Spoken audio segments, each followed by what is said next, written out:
Welcome to the All In with Allie podcast. I am so happy you are here. It feels so good to be back. I've been looking forward to sitting down and recording this. I'm definitely getting back into the vibe of being back into podcasting, and it's giving me a lot of life. I want to start this off by saying thank you so much for all of the love and support on my first episode back. I realize it was a very personal one. For some people, it was quite heavy as well to listen to, but I received so much love and support from that episode. So I just wanted to say, first and foremost, thank you from the bottom of my heart for listening and sharing, and everybody who reached out and just gave me some love for not only the new rebrand and the new direction that we're going in. Well, it's not really a new direction, but you get what I'm saying.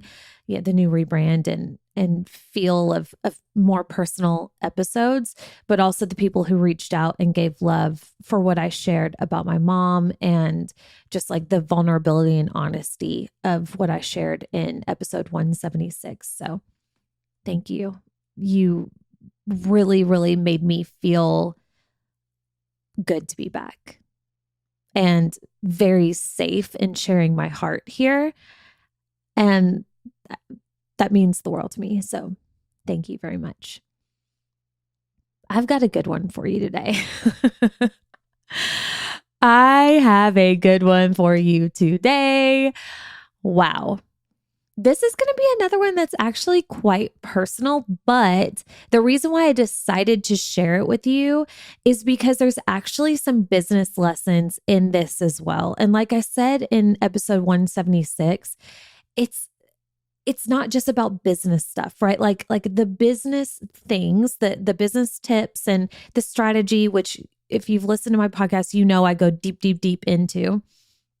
But that's just the tip of the iceberg. It's about the behind the scenes that makes all of that work. So yeah, like as I was deciding to share about our Gatlinburg chaos, the chaotic trip that was the Gatlinburg trip, I was reflecting on whether I should or shouldn't share it. And I was like, no, it's real life. Like this really happened. And I learned so much from it, good and bad. And like I said, there are actual business lessons in this whole trip and like how it all came about and how I made it happen and all that. So, okay. This is going to get It's going to be interesting. I want to say this too. There's going to be some things I can't share, obviously, because it has to do with some of the closest people in my life and my family and my friends who are family to me. So unfortunately, there are going to be some things that I'm going to like share at a really high level, but I can't go into because I respect my family and I don't want to lose my family.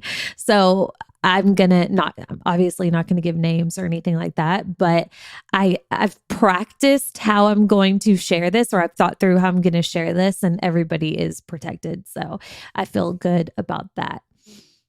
So how I'm going to share this is first, I'm going to give you some of the points of what happened to hook you in because you want to listen to this episode.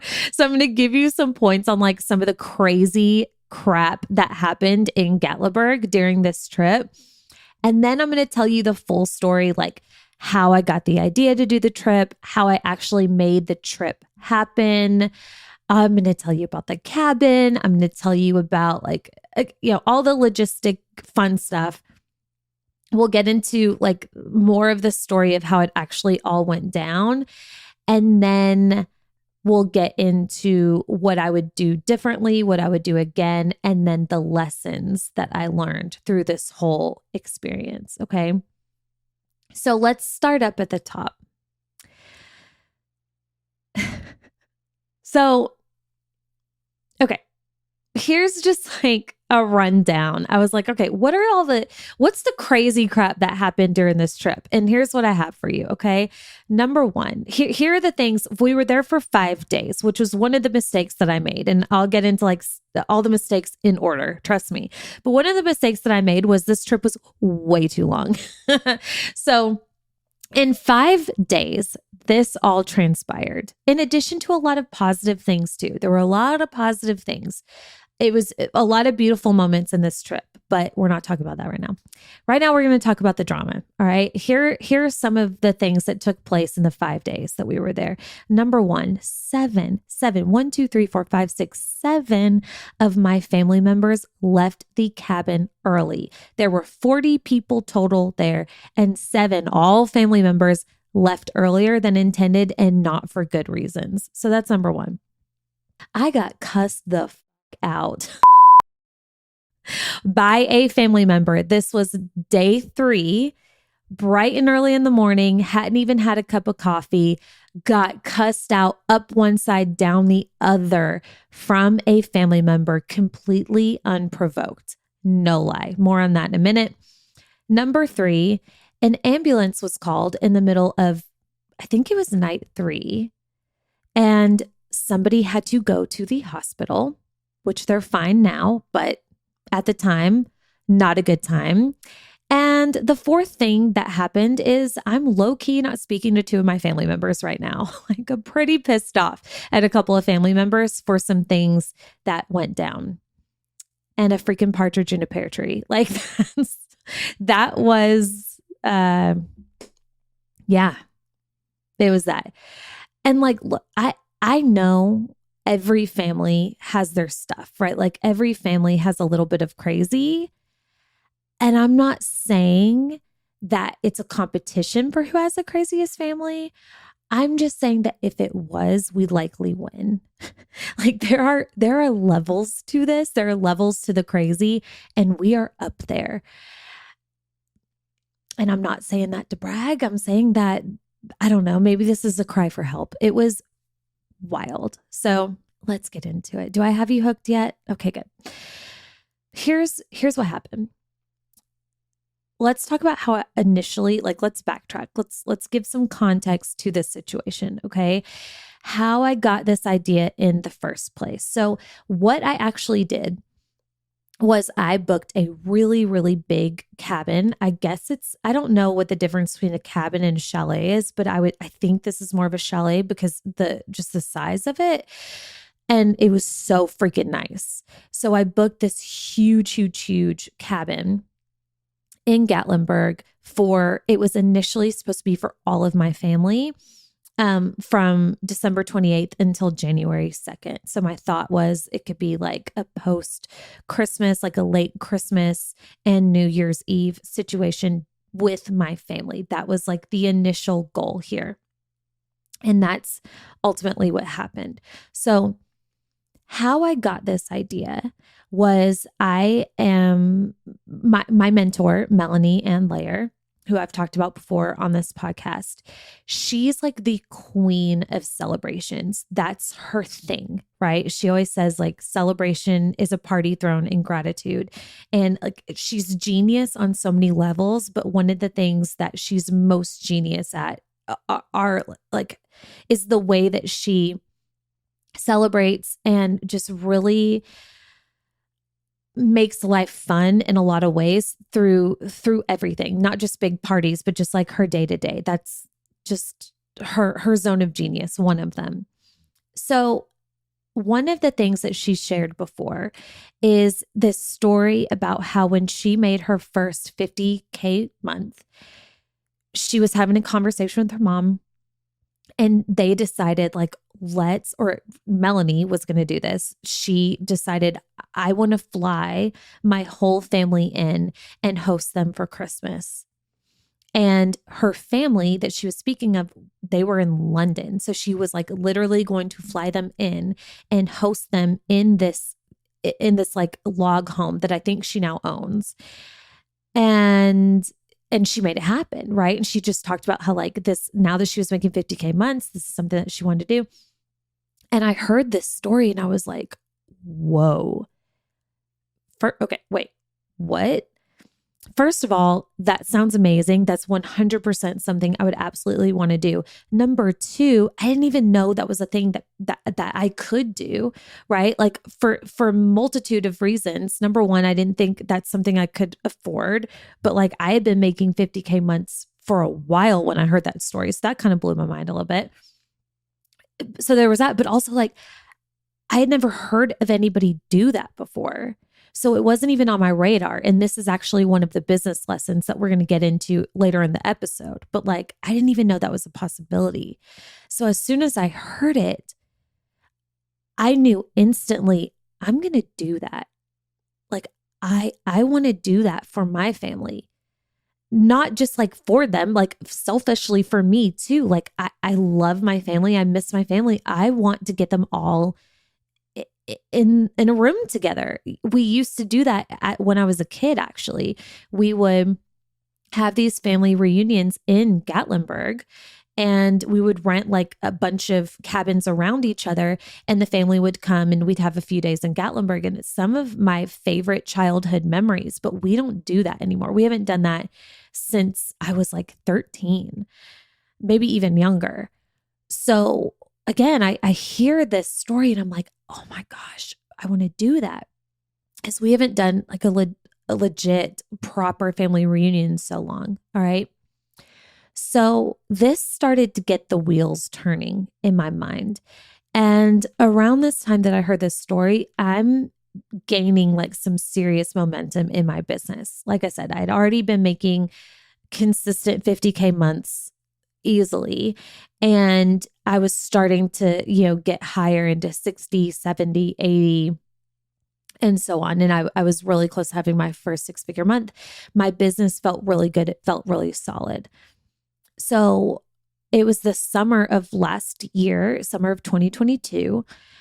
And I was just kind of thinking ahead, and I was just kind of thinking like, well, if I want to do this, I need to start planning it now, because not only one, I've no idea how to do this. So that's going to take some time to like find a place and all the things. And two, I need to let people know. I need to let my family know that I'm doing this and invite them so they can make plans and so on. So the first thing that I did was I looked on Airbnb just to get a feel for what something like this, like one, is there even a cabin for big enough for the amount of people that I want to host? The answer is yes. There are some freaking giant cabins out there, which is so cool. So I needed to know that. But then two, what is this going to cost me? Is this doable? Is this something that, like obviously I need to know the details.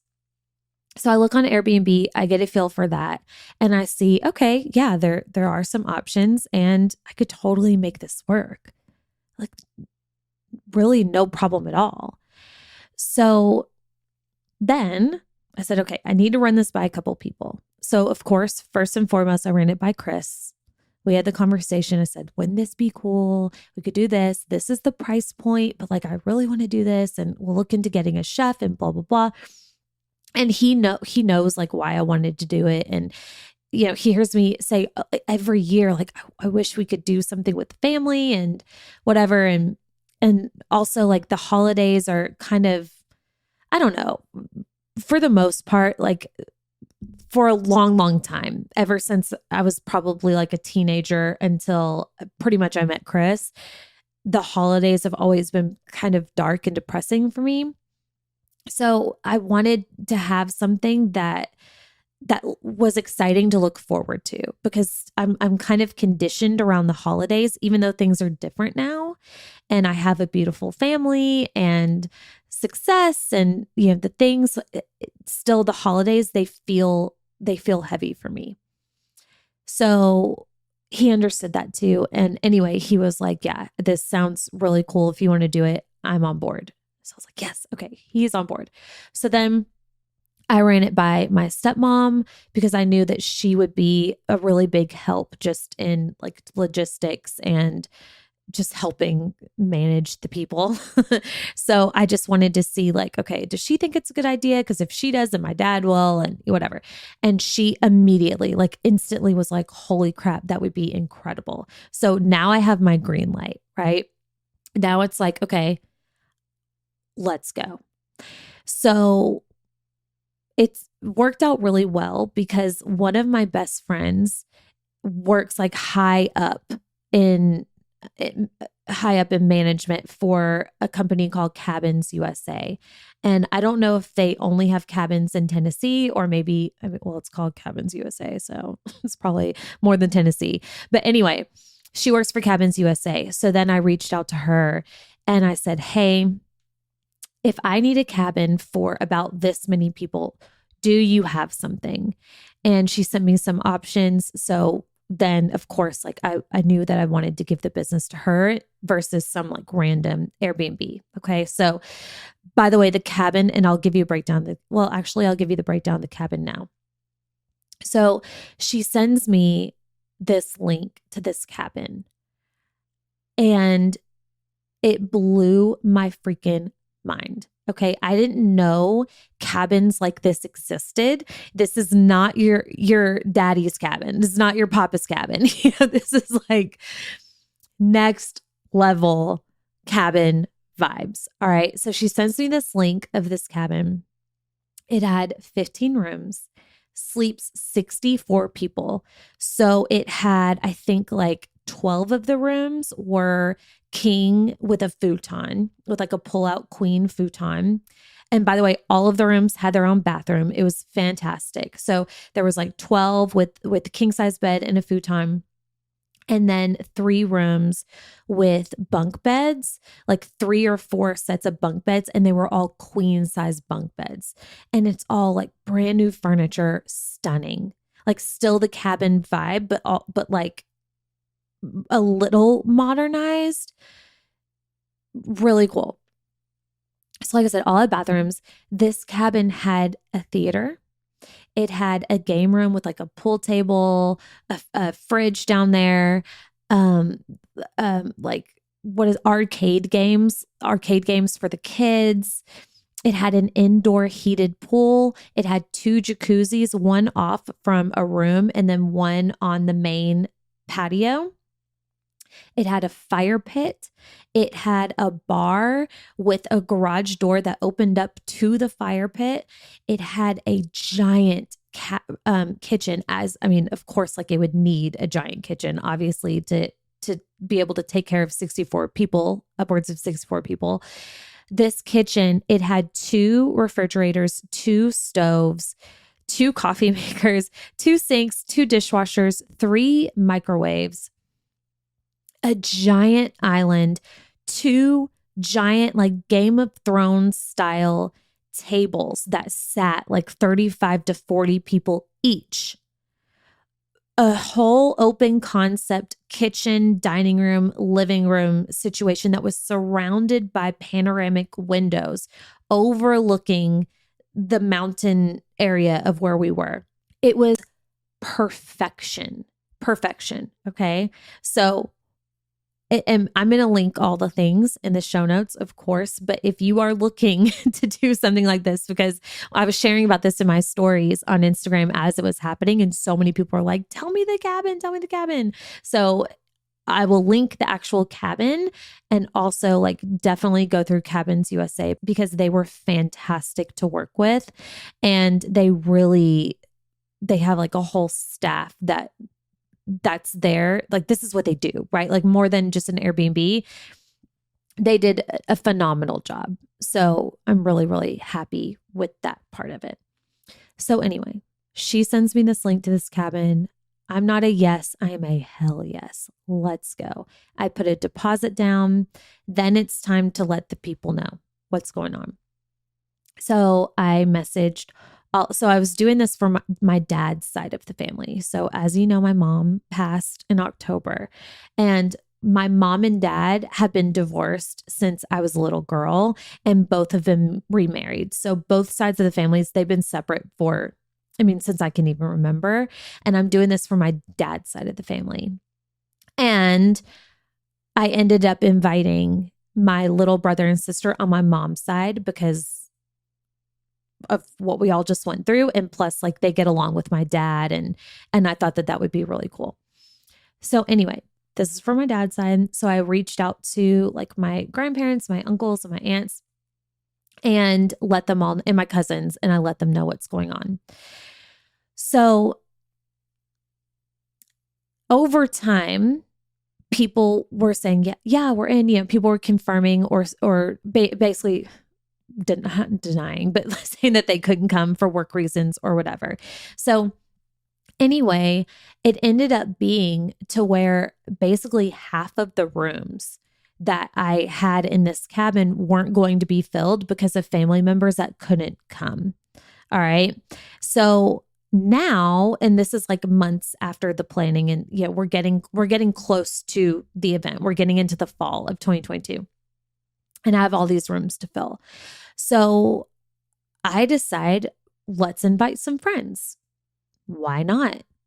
And I knew the exact friends that I wanted to invite because it just so happened that these friends have been around my dad's side of the family for a few different events. I had a really big baby shower that most of these friends went to, and they were around my family. My dad and stepmom threw me and Chris a reception.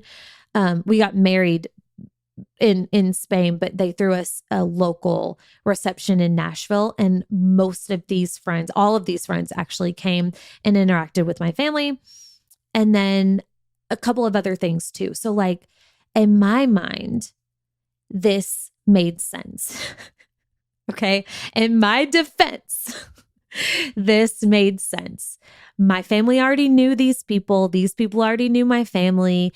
To me, like the vibes were right. They'd get along great. It'd be great, right? Wrong. Wrong. Basically, I'm overly optimistic and a little naive. We could just sum it up right now. Okay. But anyway, I had the best intentions, truly. So I invite my friends and I get them out, or they're all like, hell yeah, we're in. So now I have every single room in this cabin booked, half family, half friends. We're good to go. Okay. Another thing that I did that I'm really happy with, like how I made this happen, was I knew that like for most of the trip, we'd handled the food situation. But on New Year's Eve, I really wanted it to be where everybody could relax and not stress. Like typically with these type of events, it's my dad and my stepmom that end up like cooking the whole time. My dad loves to cook. That's his happy place. He's a chef as well.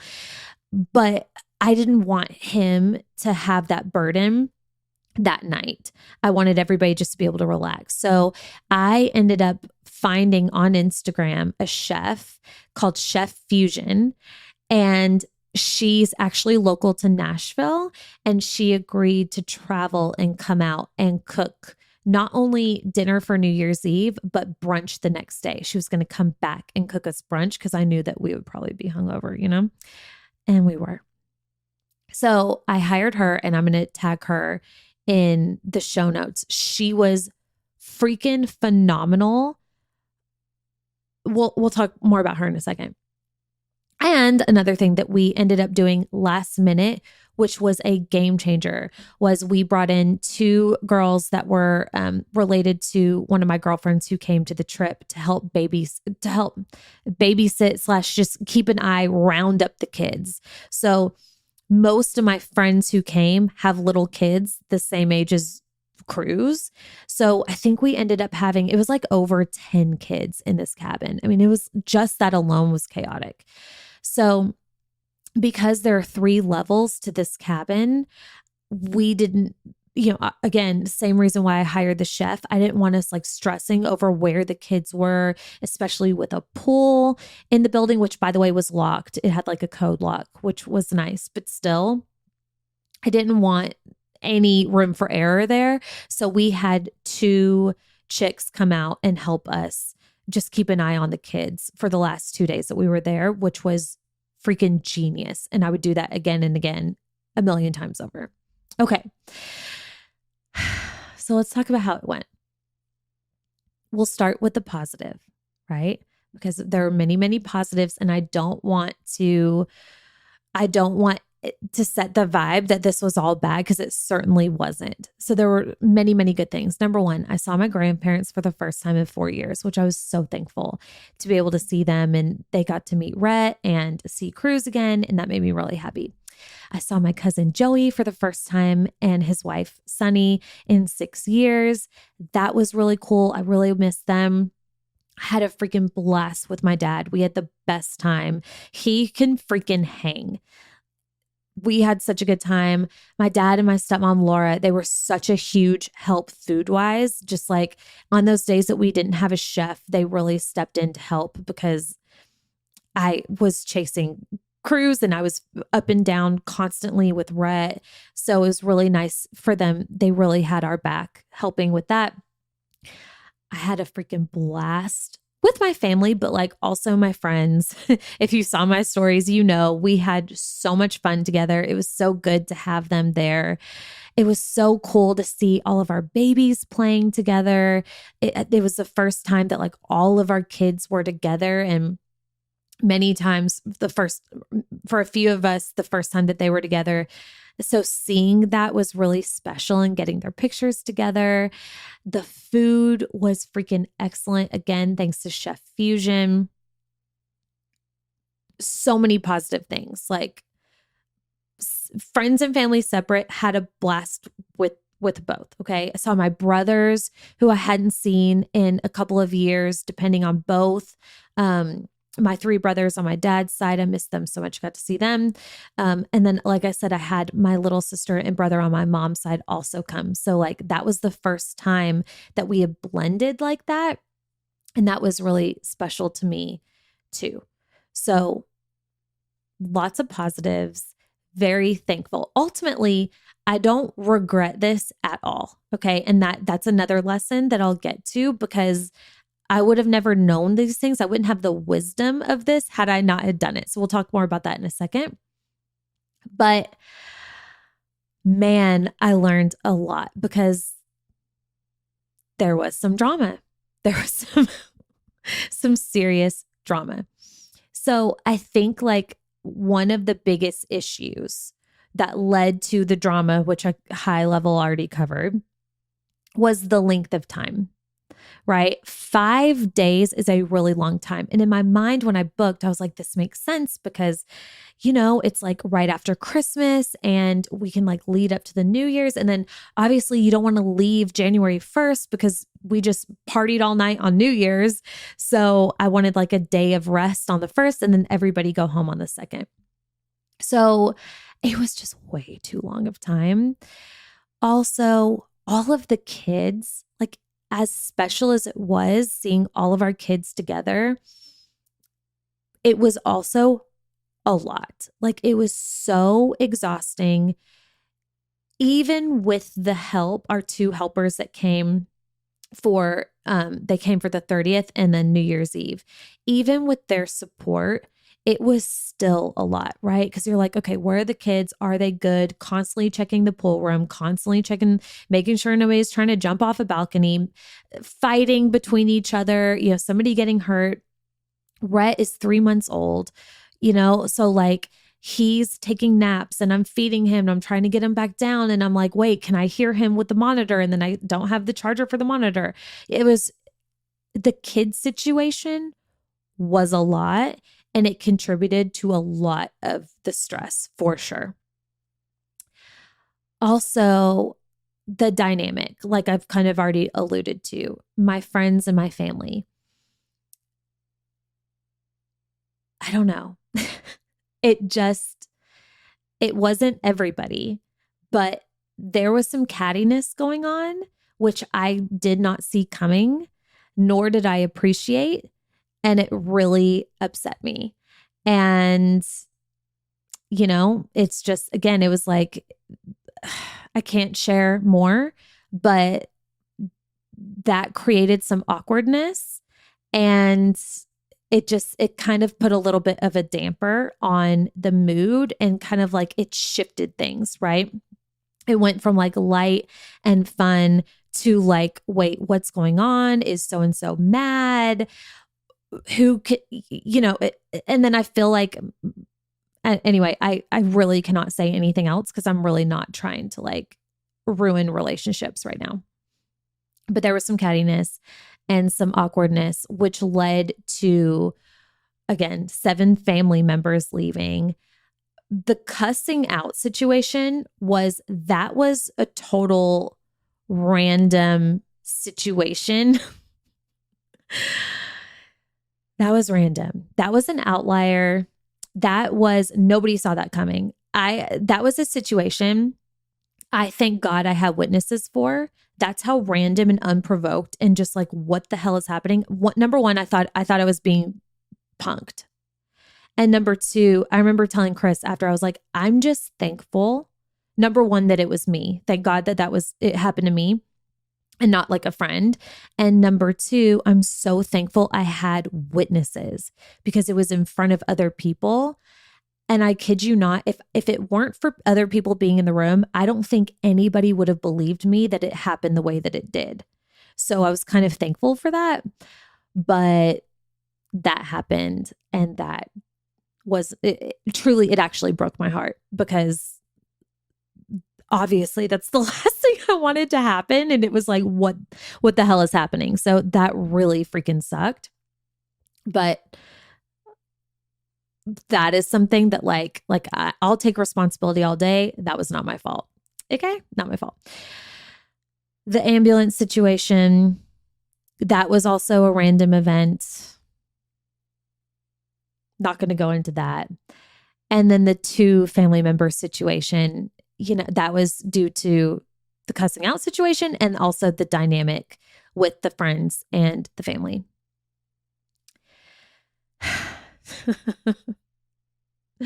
It makes me sad. It makes me a little sad. And also I'm like, you have to laugh at it. All right. So that was the drama. So it was like truly a mix, right? It was a mix of as much good as there was also just as much drama. So here's what I would do again, because so many people were like, I want to do that. Cool. Learn from me. Here's what I would do again. All right. So I would 100% decide to like host something like this again, for sure. That wasn't the problem. I feel zero regret about that at all. I was so happy to do it. But next time I would do either just family or just friends, or like maybe a couple of friends in there in family, but like the scale that I did it. Listen, I'm a 0 to 100 person. Okay. Like you would think my first time doing this, I'd be like, let's just try it with immediate family. Let's just like tiptoe into this. Me, I'm like, no, let's 40 people, 1 cabin, 5 days. Let's go. Yeah. So live and learn. Have I already said that? Probably. Okay. So I would do it again, but just friends or family. I 1,000,000% would hire the chef again, particularly this chef again at the Chef Fusion on Instagram. I will link her in the show notes. She is local to Nashville, but like I said, she traveled for us. And by the way, I booked her months in advance to give her plenty of time, but she was so down for that. So if you're like in or around the Nashville area, hit her up. She is to die for. She sent us, before we booked with her, we had to like plan the menu of what we wanted. So she sent me this sheet. I actually posted it on my stories. I need to find it. I'll post it again just for context. But she sent me this sheet of options that I could choose for the New Year's Eve dinner. And it was like 10 options each for entrees, veggies, starches, desserts, and then options for brunch too. And these options were so good. I couldn't decide. I was supposed to only choose 2 of each, and I ended up choosing 4 of each, if that tells you anything, because I could not decide. I was like, I don't know, charge me. I need more.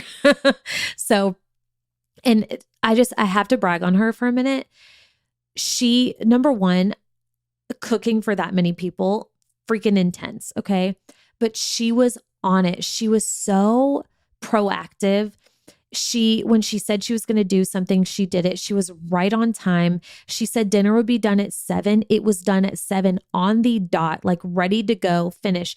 She then cleaned up after by the way, she brought a member of her team with her, and I cannot remember her name, and I'm so sad. I want to say it was Fatima, but I could be wrong. But she was also fantastic. And they both worked together and put it all together, and then cleaned up everything. I'm talking like ran the dishes, put the dishes away, hand washed all the big pots and pans, put them away, and then put the food away for us in the refrigerator so that we had leftovers. Like did left the place cleaner than when they came. And again, timely, friendly, and not only that, but the food was to die for. It was so freaking good. She followed up with me after the event. It was like, are you happy? Are you satisfied? And I was like, girl, you have me trying to think of more events I can have just so I can hire you. And that's a fact. Like, that's just the truth. So again, I will link her if you're in or around the Nashville area. This is who you hire for your event. I know she does like smaller things, like for 1 or 2 couples. And then my event was pretty big. So look into her. She's amazing and she's very responsive. I could not recommend her enough. Okay. I would do that again. The babysitter situation, they were fantastic. That was a game changer. And then the cabin, like I would book this cabin. I'm already thinking of like, could we maybe with my friends book it in the fall for a football game or something like that? And I asked Mel, my girlfriend who helped get us in this cabin, who works for Cabins USA. I asked her if they had like that cabin vibe, but with less rooms, like if I wanted to do it again with less people. And she said, oh yeah, she had like a cat everywhere in between. So that's another thing to note as well. So those are the things that I would do again. Here are the things that I wouldn't do again. The 5 nights, very long time, which we already covered. Friends and family at that scale. For my friends and family, not a good idea. And I think what I would do differently is I would hire the chef for more nights. Seriously, like now that I know, I mean, it was beyond worth every single penny that I spent on her. And I think like the food situation also lended to a little bit of the stress just because, I mean, as you can imagine, breakfast, lunch, and dinner for 5 nights, it's feeding that many people. And then, it was a lot. So if I were to do it again, I would look into bringing a chef for a longer period so that at least dinners are taken care of. And then we can just like handle snacks and little light lunches and stuff like that. So I would do that differently if possible. All right. So let's talk about the lessons in all of this because I've got a few for you. Here are the lessons that I pulled from this that relate to business. The first thing, doing this, setting this all up, the whole process, the logistics, the money, all the things, it was a lot of work, right? There were a lot of moving parts. There was a lot of effort put into making this happen in the way that we did. And at the same time, it was also more attainable and easier to do than I would have thought, if that makes sense, right? Like it wasn't easy to make happen, but it was easier than prior to making it happen than I would have thought, right? Like if somebody came to me and said, hey, you could host 40 of your favorite people under one roof and get a chef and all the things, I'd be like, holy crap, that sounds like a lot. Like 1, is that going to cost me $50,000? 2, I already have a headache even thinking about making all this happen. But it wasn't that. Like I would have assumed it would have been a lot harder. Why I share this with you is because you don't know until you do it, right? Like you don't know until you actually go through the motions and make it happen.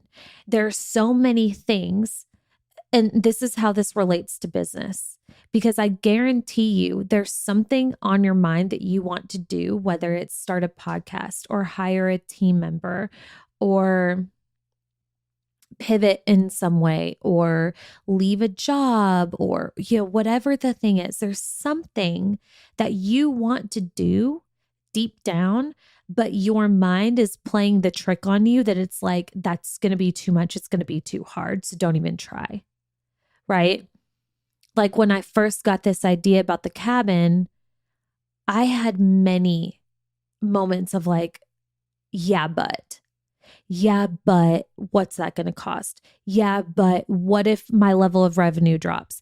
Yeah, but the baby. Remember, as I'm planning this, I'm pregnant. And I knew that Rhett would be 3 months. So like, yeah, but I'll have a 3-month-old. That's going to be a nightmare. Yeah, but what if people get sick?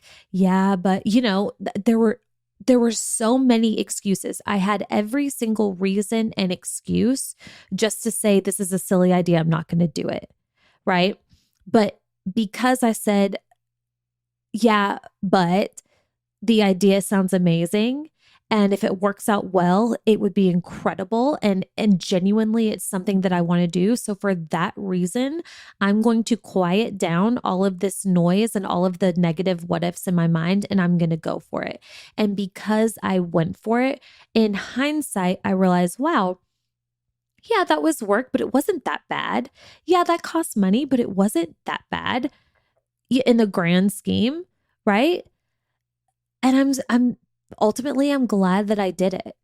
So there's always, and this is a conversation that Chris and I had when we were talking about booking this cabin, like this particular event.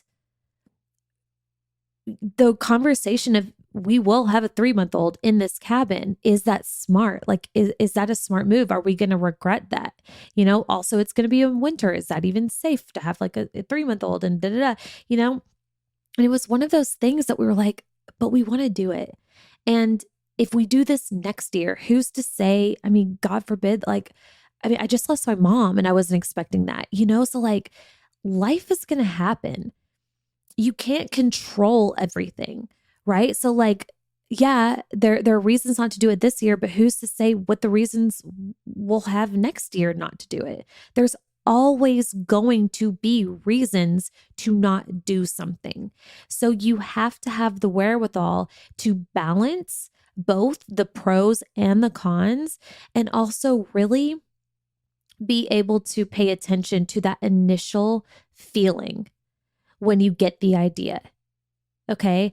When I first got this idea, the feeling was, oh my gosh, this would be incredible. I want to do this. Yes, I want to do this. And then the brain did what the brain does, which is trying to keep me safe, which is trying to think of all of the scenarios where things could go terribly wrong, which there were plenty of them. And by the way, many of them happened. But what can you do? So yeah, like whatever it is, there's always going to be the yeah buts. There's always going to be reasons to wait, reasons and ways that things can go wrong. But it's also up to us, especially when we're talking about our business, to ask ourselves, yeah, but what also could go terribly right? What also could what's the positive that can come from this? What's the best case scenario? If I'm going to play in the realm of the worst case scenario, I better go to the best case scenario too, because both are equally true. And then you just have to decide, okay, which one am I going to bank on, right? Which one am I going to put in energy into happening, the worst or the best? So that's lesson number 1. The second lesson was, I would not have even known that renting a place, doesn't have to be a cabin, but like doing something like this for my friends and family, I wouldn't have even known that was on the menu to choose had it not been for my mentor. People like my people, not that there's anything wrong with this, but the people that I mostly surround myself with, or used to anyway, they don't do stuff like this, or not that I know of. So again, I didn't even know it was something that I could choose, something that I could go for, an intention that I could set, until I heard my mentor tell this story. So the point of sharing that is this is also true. And like the levels of revenue that I go for, the levels of impact that I want to make, the things that I want to do, not just in my personal life, but my business as well. There's so, and I mean, before I got into Melanie's world and got in the mastermind, and I intentionally put myself around women who were playing really, really big, I realized I was playing really, really small, not on purpose, but because I thought that was big. And it's nothing to be like, I'm proud of that, right? That was my journey. But again, I didn't even know that the levels that I'm playing for now were even possible, were even something that I could go for, until I surrounded myself with people who were playing that really big game. And now it's normal. Now it's normalized. Now this is just like what I do. I hit this level of revenue. I create this level of experience for my friends and family. This is just who I am. I'm normalizing it. And next year, it's going to be the same conversation. Like, wow, I didn't even realize this was an option, you know? So the point of this lesson is not necessarily, I mean, this can be like a mentorship conversation and the power of mentorship, but it's mostly just making sure that you get yourself around people who are playing and living at the level that you desire to live. Not just in business, but in life too. Because if you're miserable in life, if you're only working and you're not spending time with your family and you're not having fun behind the scenes, you are going to be at a different frequency in your business, and it will limit you for sure. So whether you're looking for a mentor or just like a new circle of people to hang around so that you can be open and aware of what playing big really looks like in life and business, I encourage you to not just look at their business results, but like look at how they actually feel about their lives. Are they genuinely happy? Are they because ultimately, if you were to boil down what we all want, we want, most of us, freedom and happiness. That's what we want. It's not even about the money. Money gets us a level of freedom. So money is absolutely required. But you can have $1 million in the bank and be absolutely miserable because you don't have the happiness piece. So look for people who are playing a big game in the way that you want to play, but also are happy with their lives, are actually like, and you can tell, right? You can absolutely tell whether they're just putting on a front or they're actually satisfied with what's happening behind the scenes. We can, there's vibe checks for this, you know? So again, I wouldn't have even known doing something like this was possible until I had gotten into Melanie's world. And I'm so thankful. I'm so thankful. The third lesson is, even though there was a lot of drama and things happened in this trip that I didn't love, I wouldn't have the wisdom of all of the things that I would do differently if I hadn't have given it a shot. And we kind of already talked about that, but I just want to say that again. Like, did this trip go perfect? No, not even close. But do I regret it? No. Because now, if I were to do it again, which I totally would, now I know what to shift to make it a bit less chaotic. I have that wisdom. And what's cool is now you, if you trust what I'm saying, and if what I'm saying is resonating with you, now you have that wisdom. So you don't even have to do it the first way that I did it, because you can learn from me, right? You just collapsed. If you want to do something like this, you are collapsing a lot of time because you can learn from my mistakes in this moment. But I wouldn't have the wisdom that I have now if I had not have gone for it. And I cannot give enough examples of this in business. Like, this is so true when it comes to growing our businesses, right? Like, you don't know what kind of team member or like how to manage a team member until you're managing a team member. You just don't know. You learn by doing, right? Like, you don't know how you are going to manage a level of money or maintain a level of money until you are making it. You don't know if you can handle working full time for yourself and quitting that other job until you are actually doing it. There are so many people who, again, it's that, yeah, but like, it's the worst case scenario that keeps them sitting stagnant, and they think that they're being smart.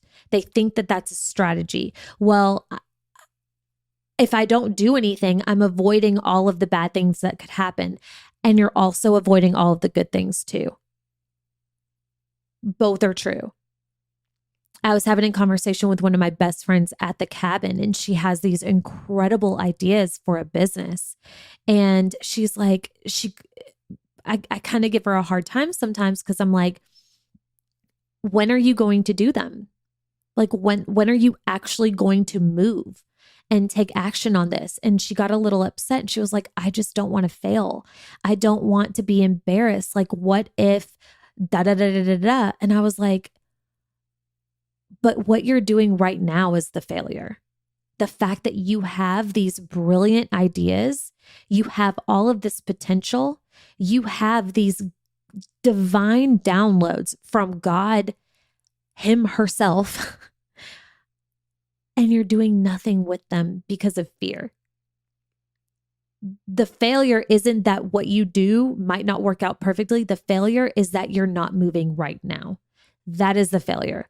The failure is all of that potential could die in you because you are afraid of the things that could go wrong. That's a huge lesson. One of the things that I coach the most on with the women that I work with is taking action, just going. The amount of times that I say, go, move, do one of them, it doesn't matter, is because it's not like one path is the right path. It's not that one decision is the right decision. It's just a decision. That decision is going to lead you to the next decision. It's going to lead you to the next decision. But you have to make that first decision. You have to take that first step. If you don't move, you gain no wisdom. You gain nothing. Nothing is gained. You are staying still is not a strategy. Moving is the only way to see any kind of progress. That is how you actually learn. So again, now that I've done this, I've learned a frick ton a lot and I'll pivot accordingly. And then the last lesson that I have for you is a discussion on frequency, right? Playing that big game. A year ago, on December 31st, 2021, I decided to join the mastermind that I'm in now, Melanie's Unity Mastermind. Prior to this decision, I had told myself I'll probably be ready to join her mastermind the end of this year, the end of 2022. I just didn't think I was ready for all of the, right? I was like focused on like but like the things that could go wrong. So for that, I was like, I'll play it safe. I'll join in a few months. And then December 31st, 2021, I just decided, no, I'm going to join now. I'm ready to go now. I'm ready to be that person and step into that now. And I joined. And for a full year, I've been in that mastermind, and it's been one of the best decisions, and not once have I regretted it. This situation with the cabin was a very similar situation.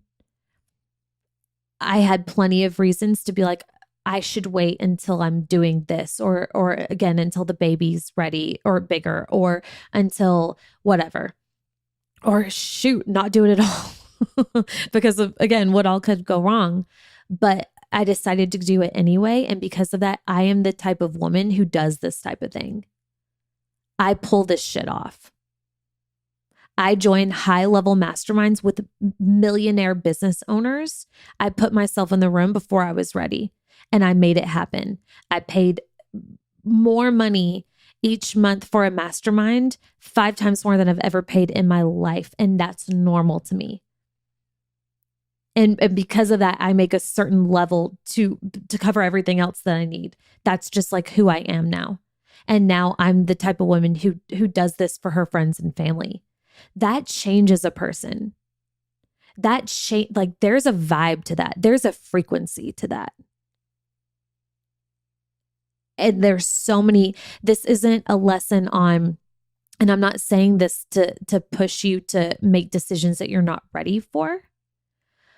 But I will say that I have more examples of where I've moved before I was quote unquote ready or felt like on paper ready.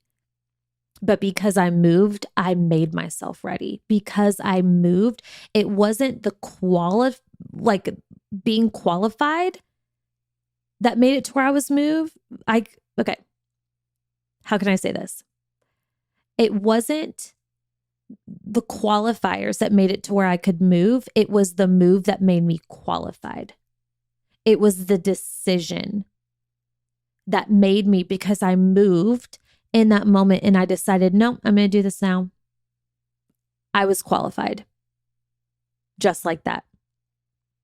And it worked out how it worked out. And this doesn't mean that every decision that you make like that is going to turn out perfectly. This decision did not turn out perfectly.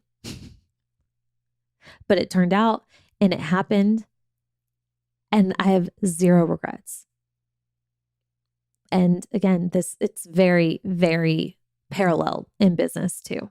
So that is all that I have for you today. Thank you for listening in on my family drama. I hope maybe for those of you who also feel like they have crazy family situations, that this made you feel a little more seen. And if you have a sweet, normal family like my husband, by the way, I'm obsessed with my family. My family, like I wouldn't trade not one of my family members for all the money in the world. And I mean that hand on Bible. They are perfect for me. And also we're crazy. So anyway, what I was saying was Chris has a very, what I consider normal family. And it's a great balance. But again, I wouldn't trade my family for the world. And I hope that you feel the same, because ultimately it's who made us who we are, which we should be thankful for that, right? Anyway, thank you for listening. I love you. I hope you have a wonderful rest of your day, whatever you're doing. If you enjoyed this, please give us a 5-star review on iTunes so more people can hear this. If you didn't like it, just forget that part. And if you want to take it a step further, you can screenshot, share in your stories, tag me. That means the world to me. Anyway, I will see you here next week.